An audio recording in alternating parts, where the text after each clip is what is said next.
Learning the lesson that I'm going to teach you in this video will literally save years of your life for when you go down this road of becoming successful, which you probably know, even at a young age, you know that you're going to be one of those really successful, wealthy, high status guys, high value men.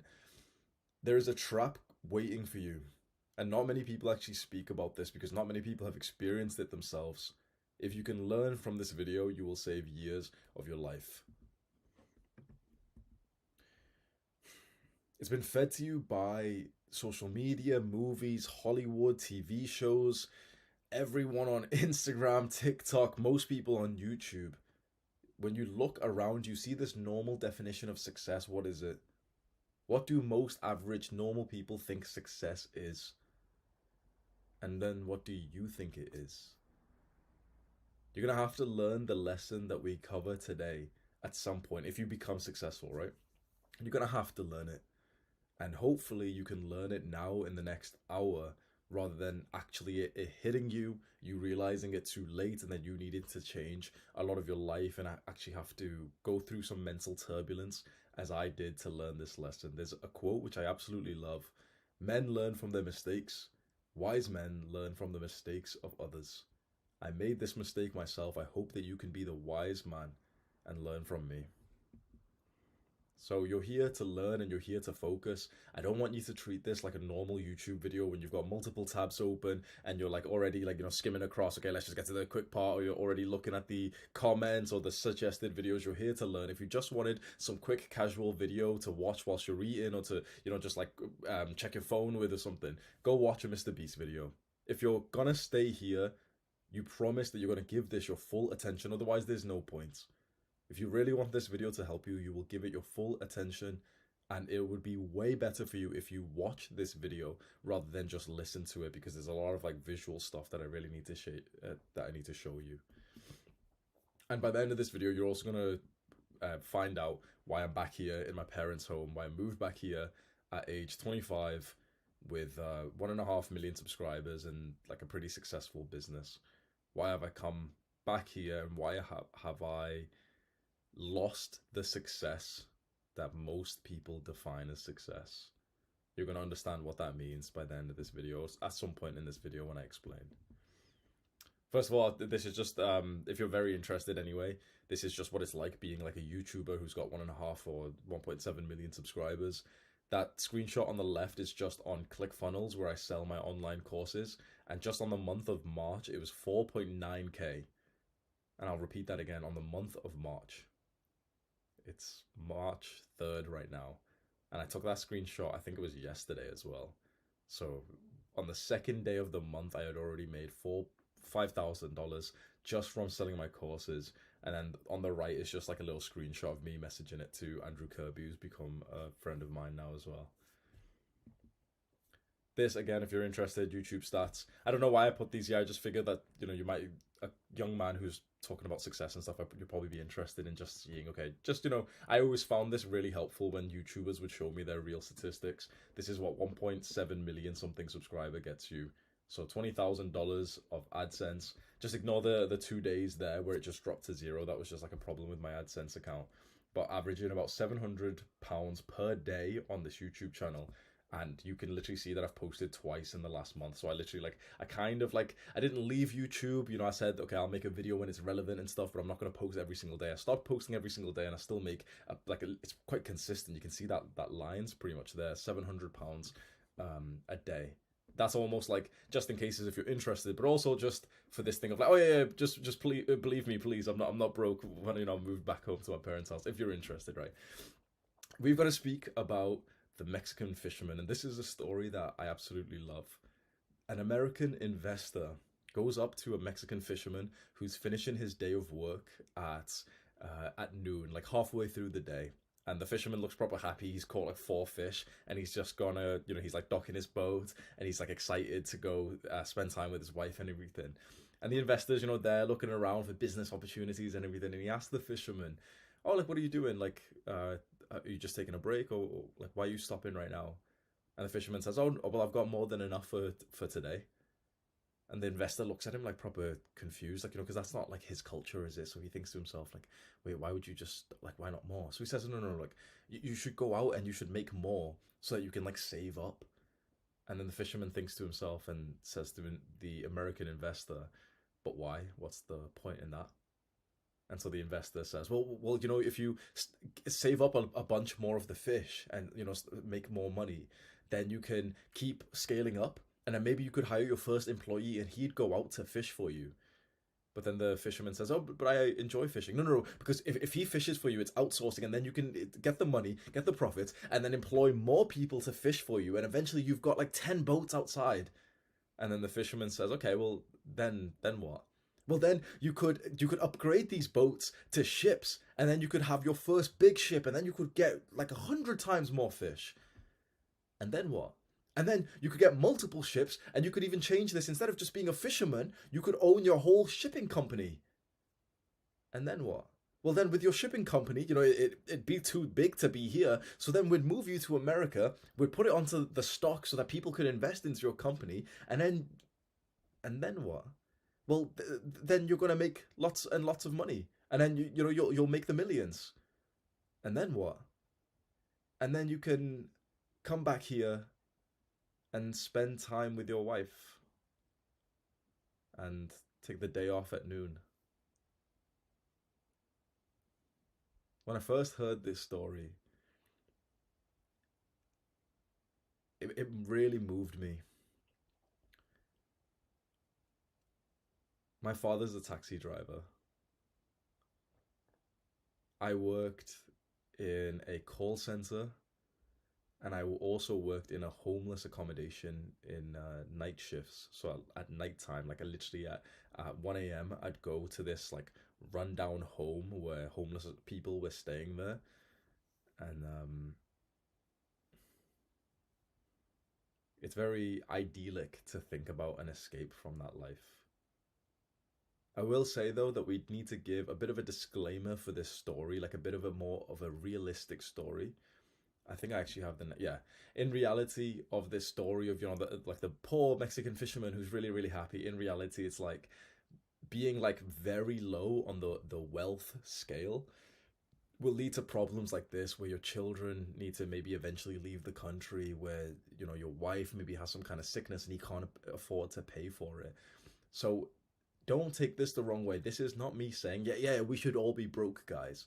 Because there's certainly what we're going to show later. There's like a bell curve to success, and this is really going to help you. So, we just right now, we might consider that the American investor's idea of like scaling up to a massive level might not be the best way, but we also might consider that okay, just being broke and just living off a few fish per day is also probably not the right way, because then you can be left, and for example, if they had like some kind of medical bill, they probably couldn't afford it, and so they'd be in a very bad state because of that. So what happened to me? Start of 2020, so about exactly 3 years. Fuck me, yeah, exactly 3 years ago today. I'm literally walking to my commute. Look at that. Literally, look at this picture. Can I make it bigger? No, I can't.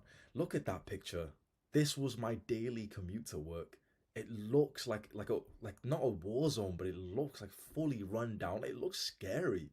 The thing is, bro, like I'm kind of athletic, kind of strong. I can fight and stuff, but that scares me when I see that picture. Imagine walking through there at 1 a.m. to go to your shift. Imagine that. Imagine walking through this street at 1 a.m. to go to your shift, and you don't even believe the things that I've seen. You don't know the things that I've seen, bro. I've seen grown men and women, like homeless men, homeless women, literally walk up to that, like literally on the left side of this picture, walk up to the wall, pull their pants down, and shit all over the wall. I've seen hundreds of needles, like syringes, all over the floor in this environment when I was going to this job. And I was making £9 an hour. $10 an hour I was making. This was my life. I'd wake up, I'd smoke weed, I'd play video games, watch porn, eat junk food, just watch like movies and whatever, just kill time and everything. Fall asleep or something, and then wake up at like 11 p.m., get ready for work, smoke weed before going, and then go to my shift.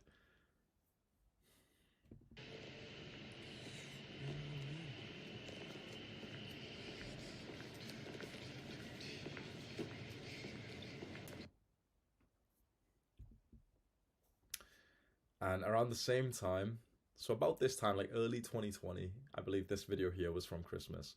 I had posted like 2 videos or 3 videos, like a handful of random videos to YouTube, to the same YouTube channel that you're watching, which literally this is a recording 3 years ago of how many subscribers we had on this channel. You can have a look at how many we've got now.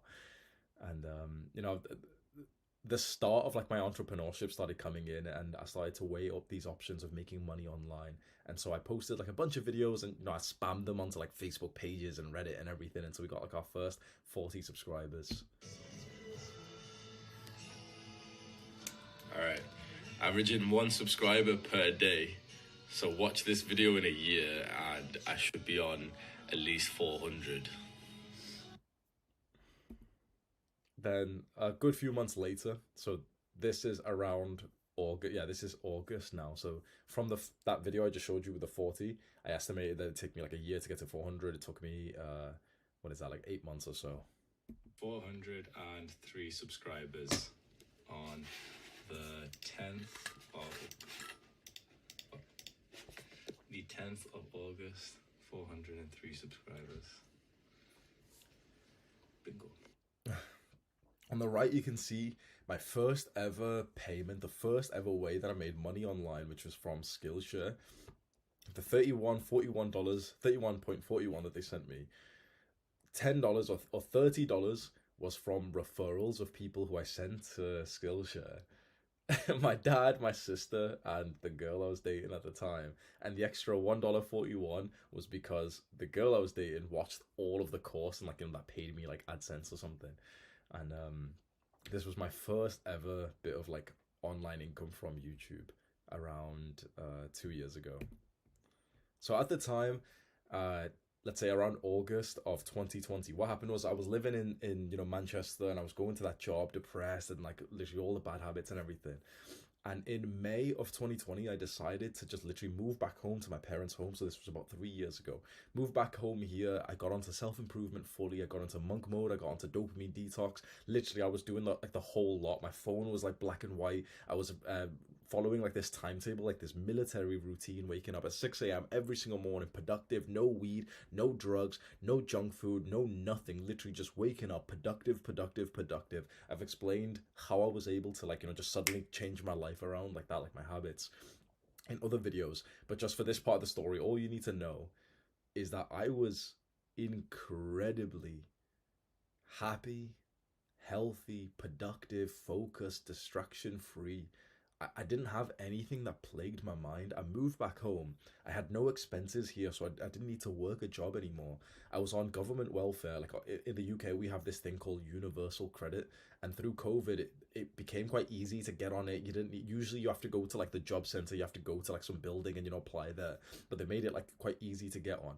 And I had just actually got a homeless man onto the same like government welfare, so I knew how like the website worked and everything. That's a whole story I've told. Maybe I probably should have put it here actually, because it probably would have been like an interesting story. One of the homeless guys who stayed in that house, that I was working at, he wasn't able to like continue his place there, and then there was like a mess up with his application. He was technically like in debt to the Manchester Council, like to the government, for staying in a homeless shelter. Like, if you didn't realize, like, homeless shelters in the UK actually cost money, but like the government or councils or insurance or benefits pay for it. But then if you don't get those benefits, like this guy from Pakistan wasn't getting, he technically was in debt with the council, which meant that they wouldn't give him another place to stay, which meant that for the first time in his like homeless life, he would actually be on the street homeless. There's like different kinds of homeless. Like, the ones that you see on the street are like the extreme kind, but there's a lot of people who are homeless who just don't have like a permanent address, and that was him. And he was literally just going to be like put out onto the street. And I just helped him. Yeah, I just helped him. I applied, and I applied for like the benefits and stuff in his name. It got cancelled, it got rejected. To tell you the full story, it would take too long, but it's something that I look back with a sense of like pride for myself, because I helped this guy when I really didn't have much. And in fact, when he did actually get accepted to universal credit and he got his first payment of £700, he had so much more in his bank account than I did Like I, you know, because I was like buying him food and everything, and I was just broke in general as well. So it was just interesting that like a homeless man, I literally was more wealthy than I was, and so but you know, it worked out. I felt happy. He was now safe and everything, and I moved home, and then I applied for the same benefits because you know it was fresh in my mind. So imagine that I used to work like in this homeless accommodation, night shifts and everything, but then I moved back home. I don't need like money here, you know, to live in my parents' home. And so when I did get the £300 a month from Universal Credit, I just gave £100 a month to like my mom to buy food and stuff. And then literally the £200 was just kind of like, you know, just saving up a little bit, but you know, you've got like some random subscriptions or something, so you know, it comes down. But it meant that I was free. It meant that I could do whatever I want with my time. And so, you know, I put it into really good productive use, and I learned video editing. I learned how to like be a YouTuber and everything. I just threw myself into that and also into fitness. And this was literally like probably the happiest period of my entire life. Honestly, like the most peaceful period of my life, and it's all documented there. When you want, maybe after this video, you can go and have a look at the videos that I posted to this channel in around June, July, August, September of 2020, and you can literally see how happy like it like you know I couldn't have faked it back then. I couldn't have like you know put thought, oh yeah, like 3 years from now I'm gonna make this video. You can literally see how happy I was in those videos, and you can 100% tell it's not faked, it's not staged or anything. I was genuinely so happy because I was free, and that's what we really need to talk I about here. started meditating somewhat consistently around a year ago, but I didn't bring it into an everyday practice until May 12th, 2020. So then we get to around December of that year, 2020, and we hit 1,000 subscribers. So I'm getting successful, right? So this is like a kind of like a journey that you're gonna go on. You know, it starts off at the pain point, and you know, we like you've got to escape that shitty job or whatever it is for you. Eventually, you know, you're gonna get some kind of progress. I've hit 1,000 subscribers, amazing milestone, doing really well. That's like you know, this feels awesome. Here is the video that eventually went on to blow up, the aesthetic body guide. That's probably the one that you've seen before. Maybe it was the first video you watched of mine. And it starts getting like 1,000 views per few days and everything at this point. And then out of like, you know, out of nowhere, my real time views, like the views I get every 48 hours, shoots up to 5,000. You know, previously it was hundreds before this. You can see that one video got 3K views in the last like 2 days, which for a very small channel, you know, less than 1,000 subscribers, that's a lot, isn't it? So success is coming, and then suddenly, like, you know, a month later, you know, every day we're gaining subs. A month later, we've gotten 6,000 subscribers, and then we get to 10,000. You know, the success is coming in. Holy shit, okay, I've released a course on the exact same topic of the video, and that like that, you know, performs really well. And literally, so Skillshare sending me loads of like, it just went out like fucking crazy, and my course is literally it's made 15 grand in a month. And then the aesthetic body guys on 1 million views. Like, you know, just suddenly, literally, I went from like fully I was on government welfare to just suddenly making like $10,000 to $15,000 a month in the difference of like 2 months. How mad! Imagine that. How mad is that? In the difference of a month or 2 months. Wow, it does. July 2021. So the left picture is actually a little bit in the future actually, but the one on the right is 2021 as well. So actually, yeah, it was a little bit slower than that. It was about 9 months actually. Yeah, my apologies. But about 9 months after I started YouTube is when this happened, the big rise and everything. And then I start to enjoy my life a little bit more. You know, I worked really hard for this. I moved back home in May 2020. I've been grinding away, and around June 2021 is when, you know, things really blew up. And so I'm making like a crazy amount of money, crazy, right? I've only got one employee at this time. So let's scale up the lifestyle. Let's join a gym. You know, it's like, it's fine. Come on. Joining a gym, like I didn't have a gym membership before this, so joining a gym for like $100 a month, it was like, okay, that's pretty good. I joined kickboxing. I remember I went on a date, and I made more money online through the date than what I actually spent on it. So I went for drinks with a girl in like 2021, and I checked my phone afterwards, and one of my courses had sold for $197. So imagine that. Imagine you go on a date with a girl, and you literally see like an email Stripe like notification on your phone that you've just made $200 whilst you're just out.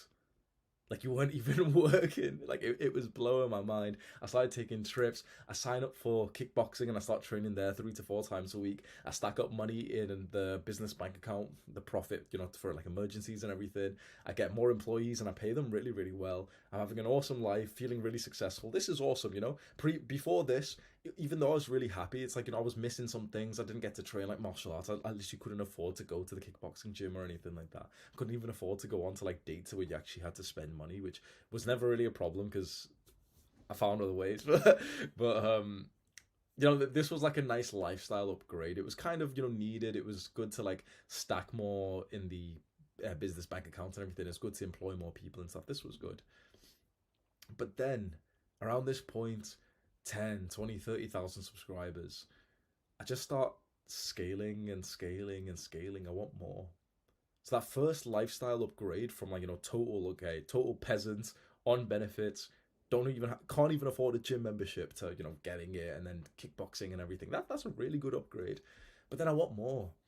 I want more subscribers. I want more money. I want more status. I want, like a bigger number next to my name so people think that, I'm worthy of love. So I start to mass produce content and I get hundreds of subscribers per day. From this moment, the lowest amount of subscribers I've ever gotten from around 2021, like, this point 2 years ago, is about 300. Like the lowest day is about 300. The highest day is over like 11,000 now. Producing mass content, just okay, let's scale up with this focus. Okay, let's get to 500k subscribers next year in 2022. I hit my first 10k a month, like literally 10k inside of the month. I hit this like celebrity thing, $50,000 on the software that I use. More, faster, better, I'm so like addicted to this. It feels awesome. So faster, more employees, more edits, animations. You might have watched this transition, didn't you? My videos used to be really peaceful and it was just me and everything. Then I had one guy, Sam. Then I had more video editors. Then I hired like extra staff and everything. I was just like, it was almost like a joke in the self-improvement community that I was just hiring like all of the video editors. Every like few months I'd make a post. Oh, I'm hiring another one and another one. And I'm also hiring like random job roles. Like I'm hiring someone to think for me, and I was paying them $2,000 a month and everything. So fast growth, YouTube analytics. I'm focused on that success, pride, ego, scale over achievements.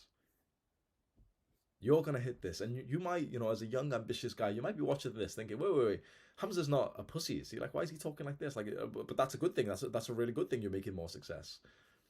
You know what? It kind of is. More success, accomplishments. Those are masculine endeavors. That's awesome. But the trap is coming. At this point, there and then, this was awesome. This was really awesome. But I did, like younger Hamza, me from 2 years ago or a year ago, I didn't realize the trap that was forming at this point, and it was really about to hit me in the next little while. I start hanging out with millionaires. Here's me smoking cigars with Iman. I start getting more girls. Here's me taking a trip to Amsterdam with a girl. But then, there was like some very positive benefits of, some of the things I was doing. So I was able to fly over to Amsterdam and do my first like big meetup with these guys. Well, actually, I did a meetup before this one as well. But, I do a big meetup. These are like 50 of our boys. We all went to the park together. I set up the gymnastic rings and we're just doing workouts and everything, which was like super fun. And then I scale, more and more. I moved to London. So this top video here, you want to see what's happening. Hey, what's going on, guys? It's me. Guess what I'm about to go get right now?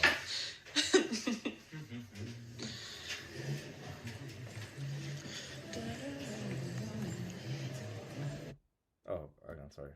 Fuck. Oh, man. Oh, there you go. Sorry. So I'm getting a gift. It's a Rolex box. Wow. You're reading inside that. That's such a good gift, man. $10,000 watch, which is custom engraved as well.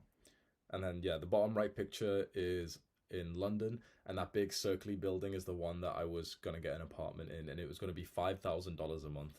Which, you know, when you're making 15 or 20K a month, it's like, okay, you know, $5,000 a month is a lot for an apartment. But, you know, it's like a quarter of your income when your income's really high. So it's like, okay, you know, it made sense. And, you know, I'm going to be in London. That's really good for networking. And then, you know, I can do loads of meetups with my boys and everything. It's going to be so good to be here and stuff. So I moved to London, and before I could get that apartment, you know, the move-in date was in like a few weeks or something. And then eventually, actually, the apartment, like, I cancelled the apartment because it was like a problem with the landlord. I didn't like their attitude with something. Like, they just called once and said they wanted like an extra £100 a month for me to get the parking spot, which I didn't even drive. Literally, I didn't drive, but it was like the parking spot was already part of like the agreement, and £100 a month meant nothing. Like, you know, it wasn't anything when you're making 20K a month. But I didn't like that attitude of someone who had an agreement, a deal, and then said, oh, you got to pay me more for this thing that I said you'd get. And you're like, nah, fuck you. So I'm staying at this Airbnb in close to the same place, but just outside of it. And I, I got mad anxiety here in London, to the point that I've not felt for 2 years. Do you know that first video I showed you where I'm walking through Manchester, the dark alleyway? Of course, you know, I had so much like anxious thoughts looking around again, make sure no one's gonna jump you or anything.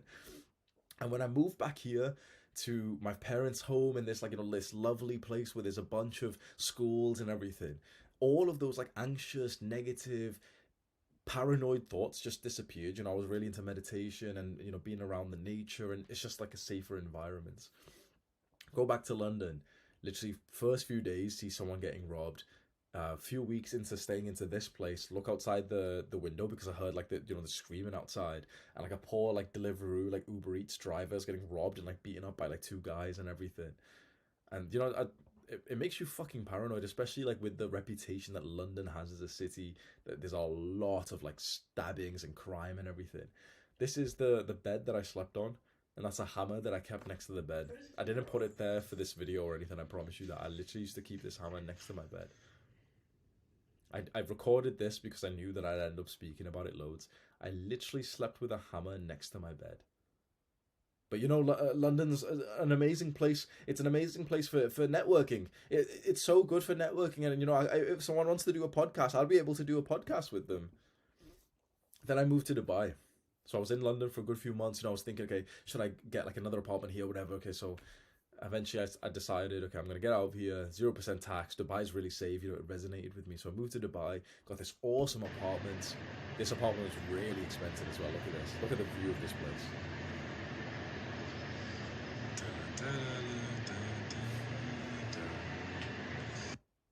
This apartment cost about £7,000 per month. But, you know, Dubai's even better than London. You can network and stuff. Oh my god, you can do some podcasts. You see where I'm going with this? Like, this constant lifestyle. And this is me in the apartment that I just showed there. $10,000 watch, $500 shirt, $250 glasses. My whole outfit's like $12,000 or whatever it is, $10,000. I'm so successful, guys. Please believe me. Look, I'm successful. Look. Please, can I have a like on Instagram? What does it mean?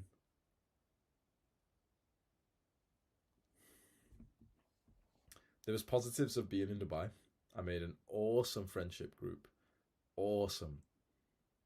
Dubai, like the best part about it is that it's incredibly safe. So I had no fear at all to do a bunch of like YouTube meetups, which meant that I was doing them very, very often. And I ended up literally everyone here like met me first, and then we made a big group, and like people are actually like friends because of this and everything. And good guys, man, really, really good guys. I stay in touch as well. And I've done a podcast with Ahmed on the far left. I did a podcast with him as well. This is where it gets downhill. I'm living in Dubai now for about a month, and I've noticed my health is deteriorating. For a while, like for a good couple of weeks, I've felt like, you know, quite sickly, and I'm waking up with headaches. So on the left picture, that's my resting heart rate, like how many times your heart beats per minute. And you can see that rise. Like this is clear. This is data. This is not me, you know, thinking back about the story, trying to make it more dramatic. This is data. Look at this.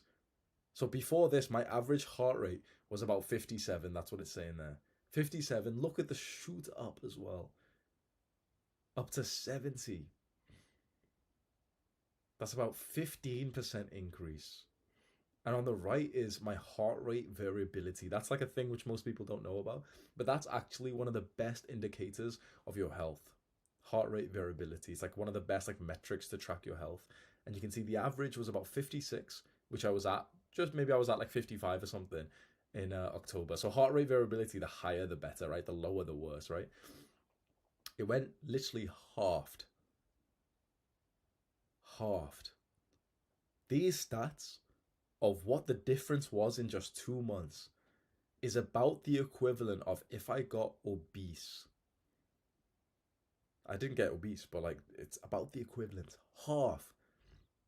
For reference, like a good heart rate variability, like, you know, it changes for people, but a good heart rate variability is more like 80.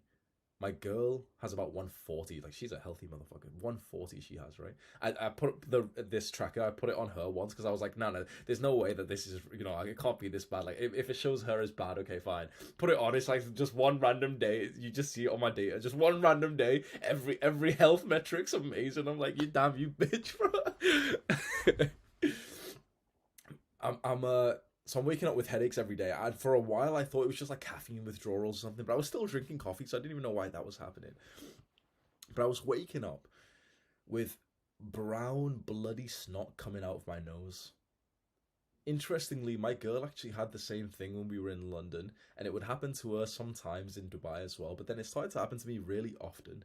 I've realized what this is now, actually. It's kind of in the future, but I don't actually see it in this PowerPoint. So if you're interested, actually, these symptoms, for me, headaches every morning, and especially like this brown, bloody, congested, snotty nose, which, you know, like it's not snotty, but it's like quite thick, and I had to like push it out, and it's like weirdly brown and everything every morning.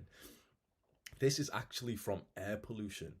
This is something I didn't even mention in this, but just in case you're interested, you should have a look at your country's air pollution. I'll teach you how to do that later on, but you should have a look at your country's air pollution, because London's air pollution is nowhere near as good as what I'm used to in like this town which I stay in with my parents. And also Dubai's air pollution is like actually pretty unhealthy. Like it was actually really bad, to be honest. You see the setting sun, so you see the sun set in the evening time, and you know, here's like the sea level, and the sun sets here. What I mean by that is like the bottom of the sun. Let's say that this is let's say this is the sun, right? It doesn't like go here, then it sets. Okay, beautiful. No. There's like so much air pollution and smog and everything from the sea level that the sun sets like here, and you start to see the sun like kind of disappear like this, like it goes into like a crescent shape. Like it's as if it sets still in the sky because there's so much pollution there on that level. You would see the sun disappear when it got lower and lower. Not because, you know, it got to the other side of the earth or anything like that, but literally because there was so much smog covering it. And Thailand has been the worst place that I've ever been to for this, actually. Thailand's got like the worst air pollution that I've been to like recently. Pakistan's got pretty much one of the worst in the world. And my parents are actually, my mom's going there as well soon, but at least for me, I'm quite sensitive for this. So my health really messed up, right? And this is maybe a reason why. Remember what I said about, you know, we were getting 7 videos per week. I was uploading every day, more success, you know, want more, you know, 500k subs, 1 million subs and everything. Hamza, you've got to record. Hamza, you need to record. Hamza, record 5 videos tomorrow. Hamza, record 2 videos minimum. Record. Hamza, please record 5 videos tomorrow morning. I'm getting sick of it. Like, this is my employee, Sam. He was saying this. We have 3 videos. We need more videos from you. You need to record 2 videos a day. You need to. Because we've scaled this up. We need to now. You need to do the work now. What used to be something that you actually wanted to do, you need to. And since you haven't done it recently because you've been sick, well, you need to record 5 videos tomorrow. You need to record. Think about this, bro. Think about this.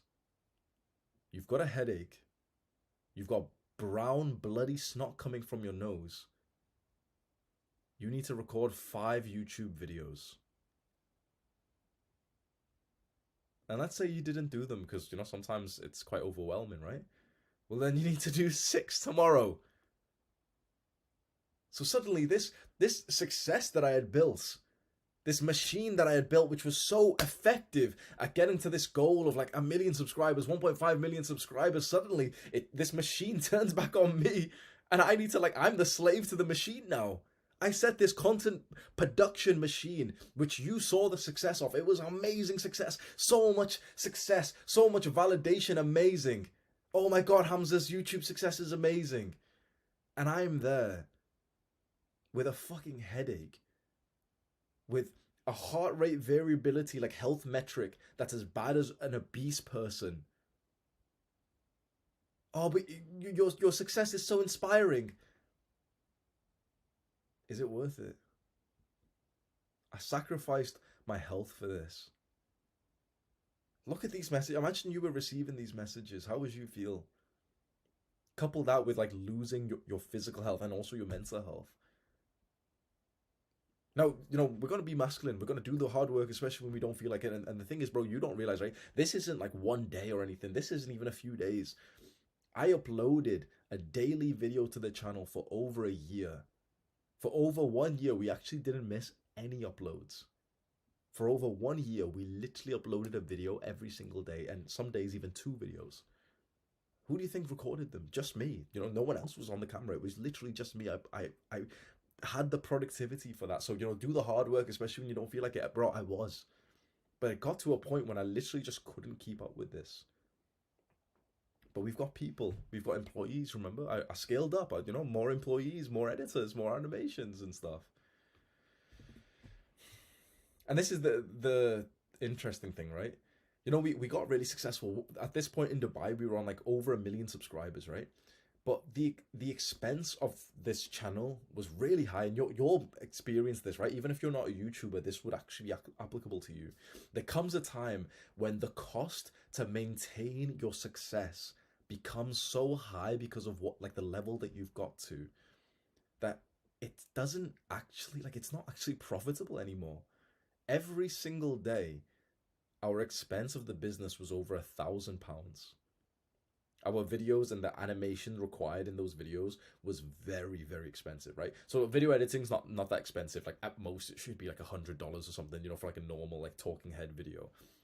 But I got my video editors to turn into animators, where an animation, if you do know this, it's like it's levels above video editing. Animation is like, okay, you grab like each individual pixel per millisecond and move it. You know how like cartoon shows are made? It takes like an episode of The Simpsons apparently takes 9 months to produce. Obviously, like, they stack them at the same time because animation's incredibly time consuming, right? So my videos were costing me £1,000 per day, bro. Imagine that. Imagine right here, right now. Imagine your bank account. Imagine £1,000 a day being taken out of there to pay your employees. That's just employee wage, by the way. That wasn't even including my own like inflated lifestyle, $7,000 a month apartment and everything else that I was buying. My lifestyle was over $10,000 a month, which isn't bad because at this point, the income of the channel and, you know, the video courses and stuff that I was selling, at this point, the income was about £50,000, which is amazing. That's huge, right? We were making $500,000 a year, but also the expenses were about the same as well. Include the expenses and then also my sort of personal expense as well. This, you know what, one quick one quick rant I just want to quickly go on. You know, all of my YouTube career, because I've always been an entrepreneur, I've always been a businessman, and I've been open by that. Like, people always, I've seen comments of people, oh, but Hamza just wants to make money. It's like, well, yes, like, how many times have I told you my story? Like, I used to be broke, I used to work full time, and I started this whole thing as like a pursuit of my entrepreneurship. I've never hidden that. I say that to you all the time, right? But you might have seen some like videos about me and everything. Oh yeah, Hamza's making money, he's just got, like, bro, people don't realize, like, oh, you know, he's a businessman, he just wants your money, bro. People don't realize that literally for all of the YouTube journey, like, it wasn't even profitable. We were spending $1,000 or more than $1,000 a day on each individual video, and you might like, it's not worth it, right? Each video was making back about $300 or $400. We were literally at such a loss. I'm not like, clearly I'm not a good businessman. I was operating at a loss for so long because I wasn't thinking about stacking money. I wasn't thinking about building wealth or anything. I was simply just thinking about just grow the YouTube channel because it felt like purposeful for me to think about spreading the message of self-improvement. People called me like a lot of people called me like a businessman for so long, and you know it hurt hearing that because I genuinely like I wasn't like like I had a really good lifestyle because of this, and I guess that's the profit in itself. But I was losing money with every single video that we uploaded, drastically losing money. Imagine you spend $1,000 on a video, and the video in the YouTube AdSense makes like $300 or $400 back. So the way that we made up for this loss was then with the online courses. Like to keep paying everyone, like I had to sell my online courses. I'm not making whatever. Just it always bugged me when I saw comments and stuff of people just saying like, "Oh, Hamza wants to make money." Like, well, of course I do. You don't realize that this is a business. People that sometimes don't realize. Like, you know, some people have commented, "Oh, but what is Hamza's business?" You know, he talks about it's like the YouTube channel. The YouTube channel is a business. This isn't just, you know, like just a guy with a camera. Like I am now. Like I'm literally just a guy with a MacBook right now. But like back then, bro, I had like 14 employees. I've got to pay them. We got to make the money. You know, business has to like at least break even. But even breaking even is not enough. You got to profit, man.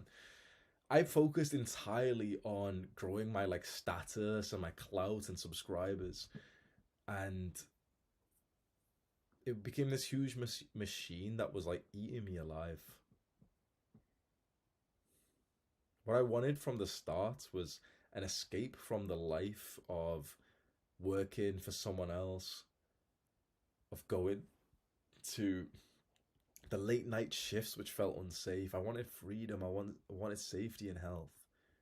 And I got that. And then I sacrificed it to go back to feeling like I was chained and I was unhealthy.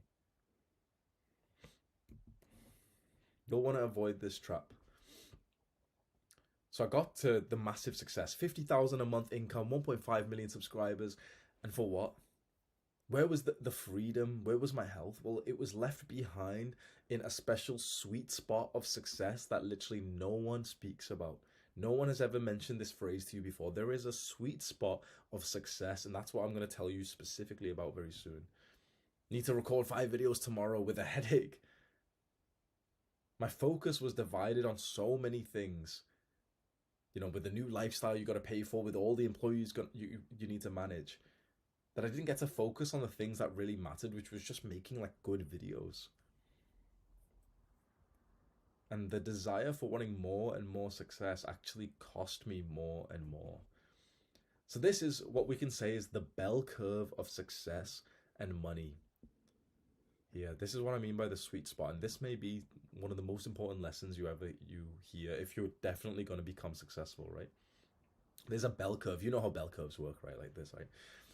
So on the far left we have broke, and this is, you don't want to be here, right? This isn't a video of me saying like, yeah, success is evil, guys. Oh, don't make money, guys. Just be a monk or something. No. Being broke sucks. Being broke sucks, bro. I know. I know it does. You've seen my story now. You know. I was broker than a homeless man. Not many people get to say that, bro. I was broker. I had less money than the homeless man that I was helping. Not many people get to say that, so I'm going to say it one more time. I had less money than the homeless man that I was helping. So being broke sucks. I know it firsthand. But then on the other side, there's rich. And that's, you know, we all want that. Oh, wow, to get rich is amazing. Oh, to retire early. You know, the fancy car and the watch and digital nomad and, you know, complete freedom and, you know, what we assume with richness. Maybe for you, because you're the type of guy who watches my videos and you know, I've made it clear, okay, this video is for the guys who know they're going to be successful. So you've probably got like a good mindset. Maybe for you with richness, with rich, you're not thinking about the fancy car, are you? You're not thinking about the watch or stuff. You're probably quite educated and you actually know that those things don't actually make you happy or anything. So probably for you, you're thinking, no, I still want to be rich because of the freedom it gives me. The thing is, you don't need to be rich for that, and you might actually be better off not being rich, because that sweet spot is there. The sweet spot is where all of like the money problems go away, and money has helped you as much as it could. Past the sweet spot, most of the time, money and success starts to take away from you. Most people, when they first start out, they want to get to the sweet spot, or somewhere between the sweet spot and the rich. And, you know, some guys really want to be the rich guy, really. But no, either way, no matter what your original goal is, you will, trust me when I say this, you will get to the sweet spot. and you will enjoy it. And then naturally, you will forget this lesson and you will want the richness. You'll be inspired for the richness. Just remember this lesson right now. You'll want, like, there will be a point when you've got enough, when you hit the sweet spot, and it won't feel like it's enough. And you'll want to progress things, you'll want to work. And that is the trap. The trap is where you scale up your success and your money past a certain point so that now it actually sacrifices your life quality, that it's no longer worth it. The trap, which you need to understand, is that you are an ambitious, hard-working young man and you can take on the world. And you will. If you avoid, the other things we speak about in self-improvement, avoid porn, video games, avoid those things that sap your potential and put your all into some kind of business or really good career, you will take on the world. You will win. And you will have the freedom of literally being able to conquer and penetrate the world as if you want. And then you will literally trade the freedom. You will trade the diamond. You will trade the hidden treasures of the world.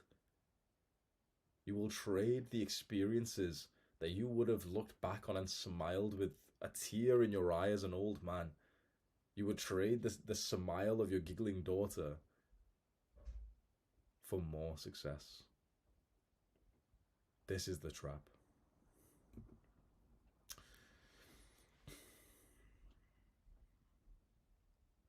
You will achieve freedom within a few years. If you're doing the right thing, if you're on the right path, by the way, being successful enough to the point of hitting the sweet spot and achieving freedom, like the kind of freedom where you can travel and pretty much live in any country that you want, it only really needs to take a few years. If right now you're thinking, no, it needs to be longer or anything, most likely you're not actually, I don't mean to be condescending, but just from my experience, most likely actually you're probably not doing the right things. If you're doing the right things and you're on the right like sort of trajectory journey, it only needs to take about 2 to 5 years maximum to be able to get to the point where you're at the ultimate level of freedom. And what I've wrote here is, once you're making a few thousand a month online, you're free. You can do whatever you want and you can go where you want. Of course, you can't go to, some fancy city or something, fine, but that probably wasn't your goal anyway.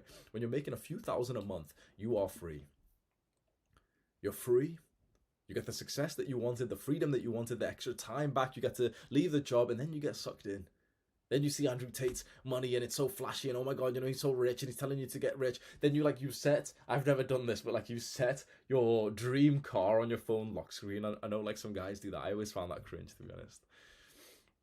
And I just want to clarify here that I'm talking again, I just want to make this clear, about mega levels of success, huge levels of richness that then sacrifice your health and other parts of your life. I'm not saying to just be broke. I'm not saying to just sit around and money doesn't matter. Of course money matters. Of course we want to make money. Of course we do. It's valuable. Money is literally just value. Of course we want that. But we don't want it at the exchange and the sacrifice for our health and life quality. And this is the extra caveat, the extra part of all this that most people never consider. But since you've already admitted, you've been watching this video, that you are a very disciplined and ambitious man, since you're so ambitious, you should go for the next level. Because bro, every pathetic average person wants to be rich, right? Everyone wants to be rich, right? So if you're an average guy, why, if you're an above average guy, if you're ambitious, why is your goal the same as everyone else's? You're ambitious, aren't you? Because the guy next to you who's broke, who's barely even that ambitious, wants to be rich too. He's got the same goal as you. Think bigger. So you don't just want to be rich, do you? Because that's what normal people want. You want high levels of wealth, but with huge life satisfaction, but with lots of free time, but with lots of freedom, with no boss to talk to you or anything. Just money it's like, bro, once you make $5,000 to $10,000 a month, money's the same for it's the same. There's no difference. After you make about $5,000 a month online, literally there's not that much difference from 5 to 50k. And I know what you're thinking, but even 5k is pretty good. Yeah, of course it is. You might be thinking, but 5k is actually still pretty hard. How do I even get that? We'll explain. But once you even make $3,000 a month, you can go to most countries and actually live a really nice life there. Remember this, you have admitted that you are ambitious, so do not stop your ambitious goal at the same level as mediocre people. Everyone just wants status, everyone just wants money. Why would you stop here, bro? You want money, but also a great life at the same time. Remember this, bro. You want money, but you also want lots of freedom. Don't stop your goal there. You're ambitious for a reason. Making more at the cost of less health, time, and freedom is the trap. Don't stop with your goal just there. Your goal should be here to make lots of money, but to improve your health at the same time, but to free up your life. And most people's goal is like that, right? Most people just want to leave their job and everything. But the thing is, it's that bell curve. It's the bell curve of it. Like your first goal may just be to get to the sweet spot, but eventually you will just want to get to like the richness, and then you start sacrificing your health for it. And so many people go down this route without ever hearing about it before. The point of money was to be free. Don't trade your freedom for more. So at this point, when you've been like actually, making a lot of progress and you've been getting successful, this is when your freedom and your life quality gets really high. But then through chasing more, you might actually end up sacrificing it. And this is where the term lifestyle inflation comes in. Which lifestyle inflation, you probably heard of the term. It just means that as you get more successful and as you make more money, your lifestyle and how much you spend on your personal life goes up quite linearly to how much money you make, just because you've got the money and you just spend it. Most people think that they wouldn't be a victim to this. Most people think that if they made an extra $5,000, like imagine this for yourself, if you made an extra $5,000 a month, you're probably pretty certain that you'd save and invest most of that. But actually the truth is, if you like be genuinely honest right now, be like totally humble right now. If you suddenly just started making $5,000 a month, wouldn't you move out of your parents' home? Wouldn't you upgrade your car? Wouldn't you get this and that and this and that? And you sign up to that fancy gym, and then you start getting haircuts every week because you got to look nice when you go to the gym, and you also buy some new clothes because you got to look nice when you go to the gym, and you're just upgrading your life a little bit, but it's okay. But it's not lifestyle inflation, I promise. And then your expenses go up, so you got to work more. Then you've got to, you need to make more money now. And now you've got to change some of your business or your career plans to make more money. Maybe you've got to sacrifice some long-term growth for some short-term cash. This is what a lot of influencers are in, where a lot of influencers like YouTubers, TikTokers, they're not very smart. And so their expenses are really high right now, and so they need to make more money right now. And so the way they do that is they take a bunch of brand deals, sponsorships. Bro, when have you ever seen me do like a 90-second advert on my video? Sometimes I mention like my courses and stuff, and I tell you, yeah, link in the description really quickly. But when have you ever seen me do like a sponsored ad where I say to you like, oh yeah, look at this skincare product, guys. Like I swear, even if they didn't sponsor me, I'd still recommend their products. Like, shut up, bro. Every fucking skincare video I see on YouTube, just a scam from like these YouTubers who need like the $1,000 to ruin the video and ruin the viewer's experience. Bro, I've done one video like that in 800. In 800. Some YouTubers do it in like every single video on Instagram, those Instagram girls and everything, and like half their posts are like #ad, like, oh, I'm just drinking my tea. Like that's what happens when your lifestyle inflates, and now like you need to make the money. That is a horrible position to be in, is when you need to make money. I will say that again. Please hear this. It is absolutely horrible when you need to make money. Go and ask your parents. Literally, go and ask your parents what it, like, I'm just assuming you're like working class or lower middle class or something. Go and ask your parents what it feels like when you need to make money. My dad described me this life once. And he said it's very, very hard. Like he said, when you're a single man, you don't need much. It's quite easy. You can maneuver and it's okay.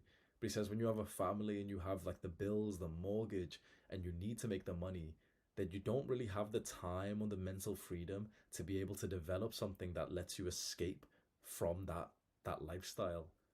And so you have to stay there. Needing to make money is horrible. Wanting to make money is like, it's not totally bad if it's for the right reasons and if you are going to be smart about it. Not needing money gives you this power, this abundance.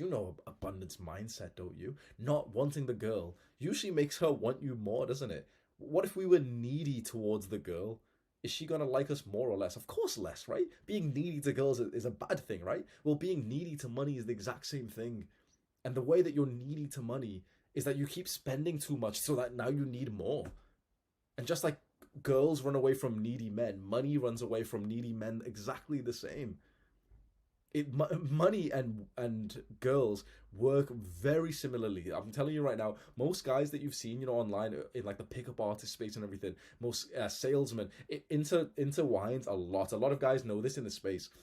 Salesmen are fantastic at getting girls, and guys who are getting girls can be fantastic at business and sales. But usually, guys who get a lot of girls are quite degenerate, and they're drinking and stuff and whatever. But where was I going with that point?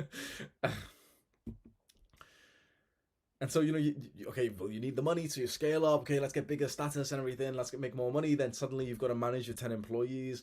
The bank's freezing your accounts. You can't pay your people. And when you get to this level of success, you know what most people don't actually tell you? The fun goes away, because when you first started the thing that you want to get successful in, you actually wanted to do the thing, right? Unless you don't, right? Just a very quick, like, extra success tip. If right now you're trying to get successful in something that you don't actually like doing, you will not actually get successful in it. The way to get successful is to like find something that you actually genuinely really like doing, and then just do it a lot more and a lot better than everyone else. That's very simple explanation, right?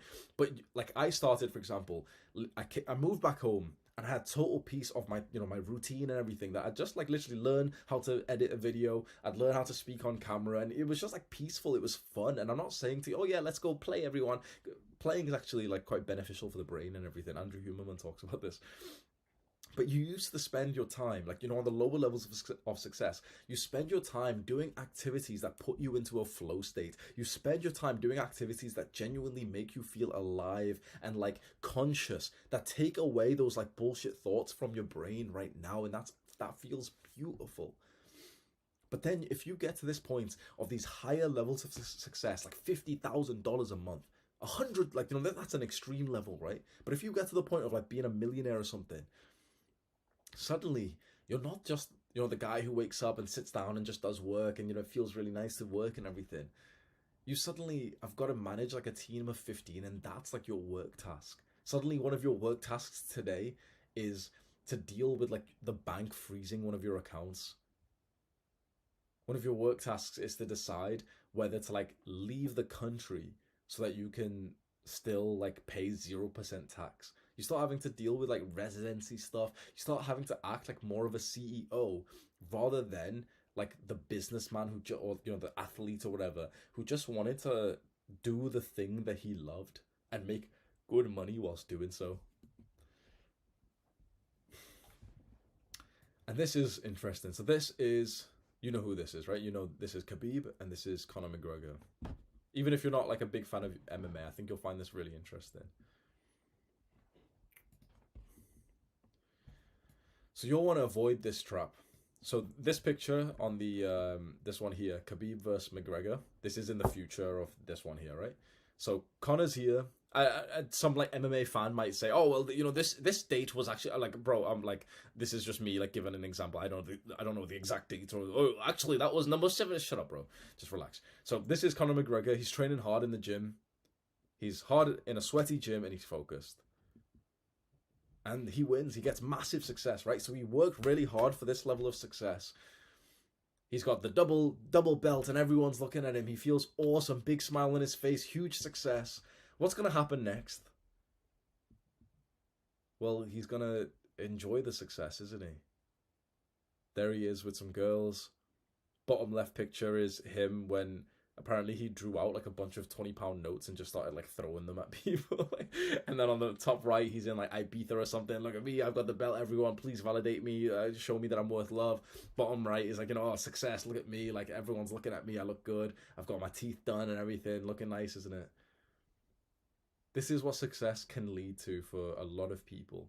This is what, like, you get to the point of success that you wanted. Like, this looks awesome for a lot of young guys. This looks amazing. And maybe it is, that's a really nice experience, right? But guess who's not partying?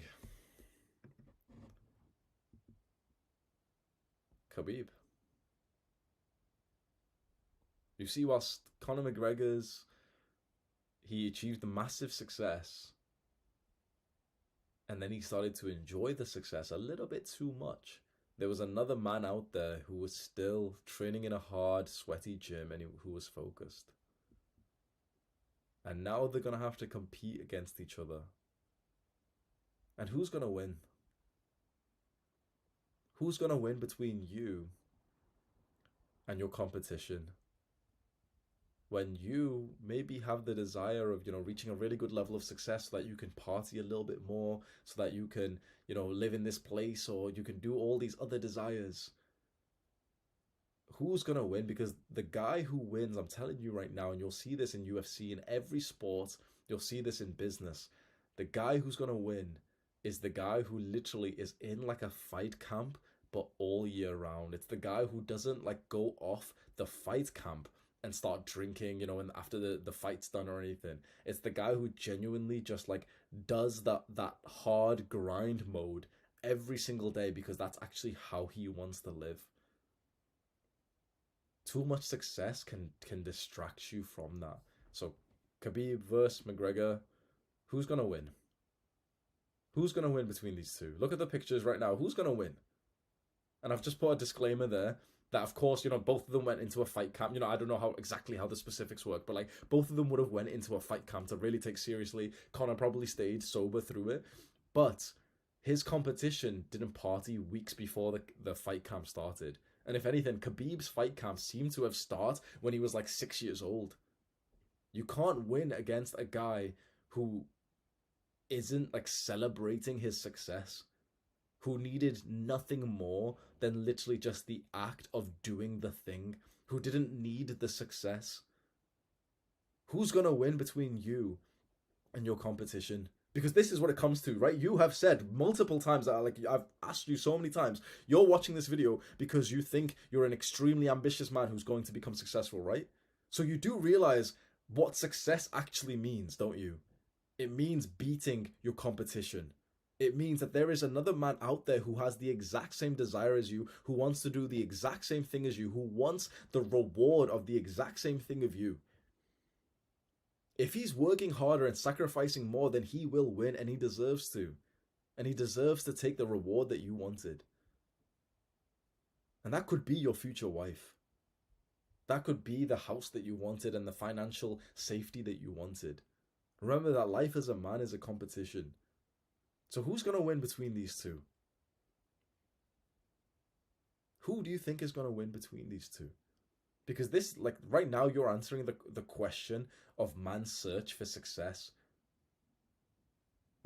Well, of course. This is what happens when you get distracted. This is what happens when you became successful, you hit the sweet spot, but then you got distracted by more success. Because someone else is just focused on work. But you inflate your lifestyle. You spend a lot of money and, more, I can get some more girls now.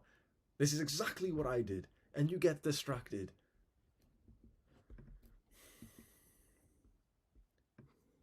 This is what happens when you forget that your competition is not distracted like you are. Look at his face.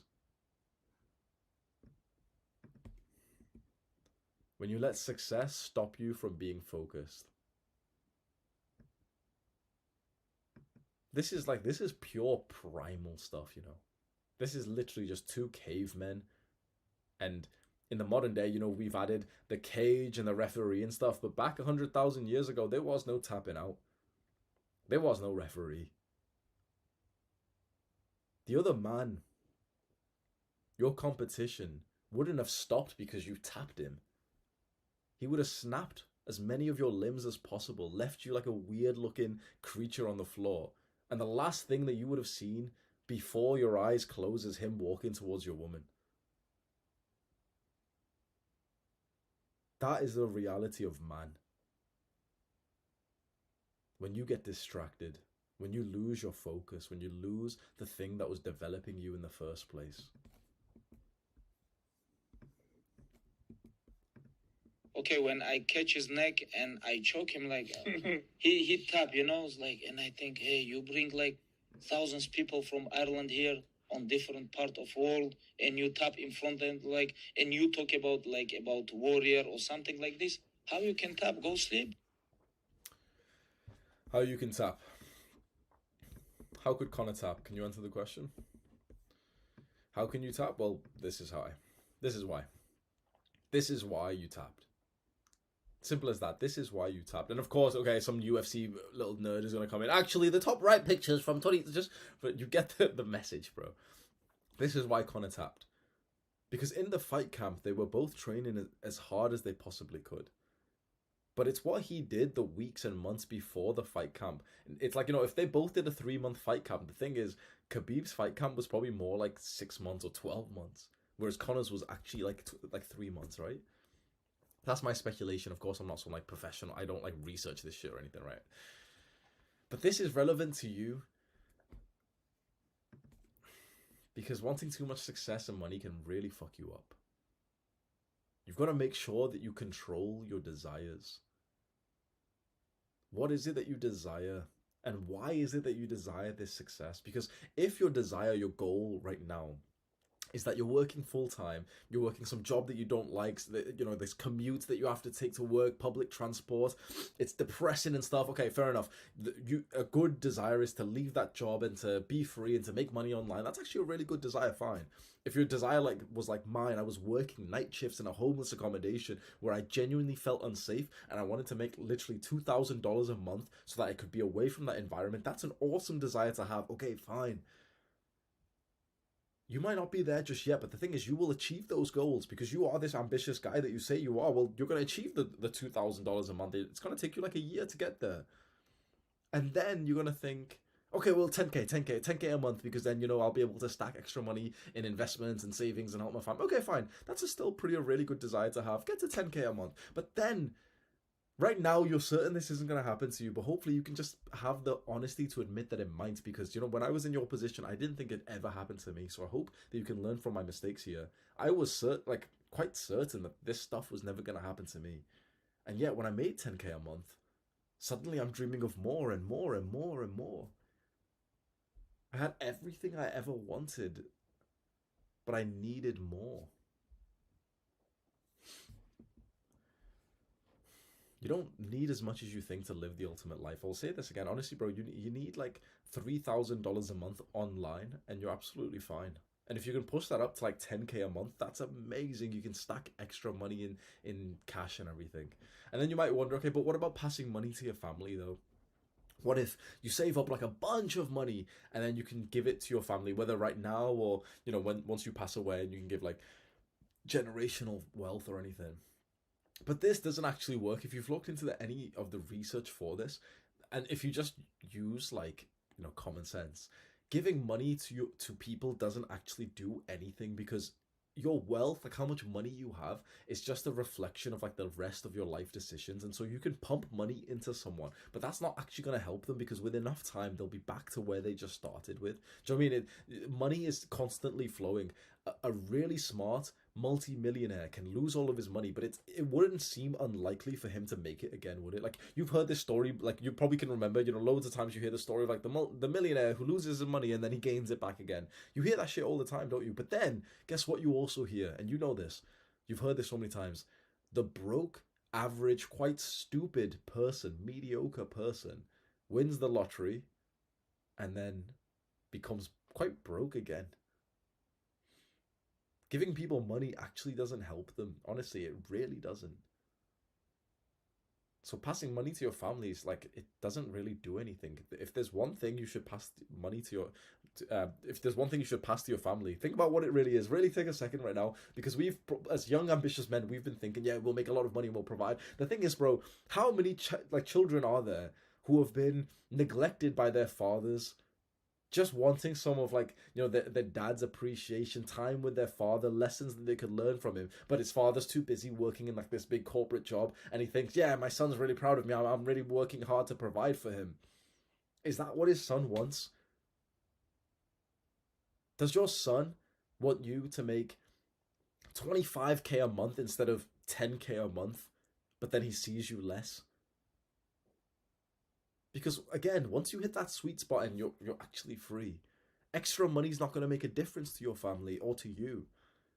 But the thing that's going to make a difference, the thing you should pass to them, is values, morals, health.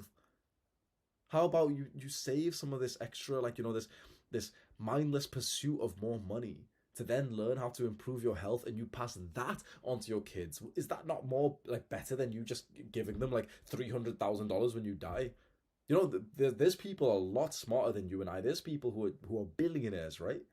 Why is it that so many billionaires literally have said that they won't even give any money to their children? Think about it. You've heard this in the news before, right? There's a bunch of really successful, intelligent people who literally don't give any money to their children. They've said, like, they've publicly declared that in their will, all of their money's going to go to charity. Why are these rich billionaires not passing this generational wealth to their kids?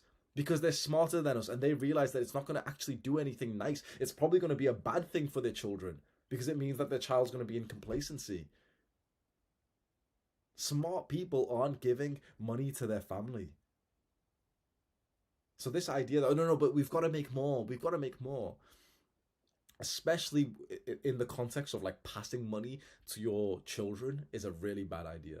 I think perhaps you can look at it the other way, and that could be good. Like, the way that I want to do it is that I want to retire my father. I want to, like, help him. I want to give him money. And I think that could be a good use, because it's like he's a man of, like, hard work, morals and stuff, but he's, like, stuck in the rat race and everything. I think that could potentially be it. But to think, oh, I'm going to make generational wealth and I want to give it to my children and their children's children. Like, bro, you will literally mess up your entire generation, and you will make them soft. You will make them soft. Don't give money to your children. I don't think that's the right thing. But I'm a young guy. I don't have a child, so whatever. So at this moment, I was worried that I might not have explained the trap well, because I don't want it to come across that I'm saying, like, yeah, money's a bad thing. We shouldn't want to make money. No. You should want to make a lot of money. I want to make a lot of money. I make a lot of money already, and I still want to make more. That's normal. It's just an ambition of man. It's like it's completely normal to want that. It's the trap is where your constant striving for more money and success comes at the sacrifice for other things that have higher return, because the return that you get from making money is really awesome for a while, but then it has, like, this diminishing return effect, doesn't it? Just like the same as building muscle. Like, the first year that you go to the gym, you make so much, like, you make noob gains, don't you? You make so much more muscle than every year combined. You make so much. Then the next year you make a pretty good amount, then less, till eventually the effort that you have to put in to get, like, any level of significant gains, it doesn't feel worth it that much. It's like the diminishing returns really hits you, and the exact same things with money. Money gives you such a huge positive impact when you make, like, 10k a month, up to 10k a month, around that level. And then past then, when you make 10 to 20k a month, like, that difference, you don't feel any difference. It doesn't do anything else. And you might think, you might think, okay, what if I retire early? So what if I make loads of money, but then, I put it into investments just so I can retire early, and then I can just stop working. But the thing is, like, you're an ambitious young man. You're not going to want to stop working. So this idea, I think this is another, like, modern, like, matrix propaganda of this thing of, like, yeah, let's try and retire as early as possible, because this is on the perception that you want to stop doing your work and that you just want to kind of do nothing after that, or you want to do free stuff after that. But the thing is, you're an ambitious masculine man. You're clearly driven. If you watched an hour-long video like this, you're not going to want to stop working in any way. The only thing that would happen, let's say, if we retired you at this age, the only thing that would happen is that you'd work, but you just do stuff for free. But the thing is, you can set up your life in quite an easy way where you can actually do those fun things and those helpful things right now. You're going to always want to work, and you're going to naturally just easily and actually want to make money from that work, whether you're retired now or not. The truth is, you'll want to make you'll want to do good, fulfilling work for the rest of your life, wouldn't you? Whether you're retired or not. Like, some guys don't ever actually think of this, but when you retire early, you're not literally just going to sit around and do nothing, are you?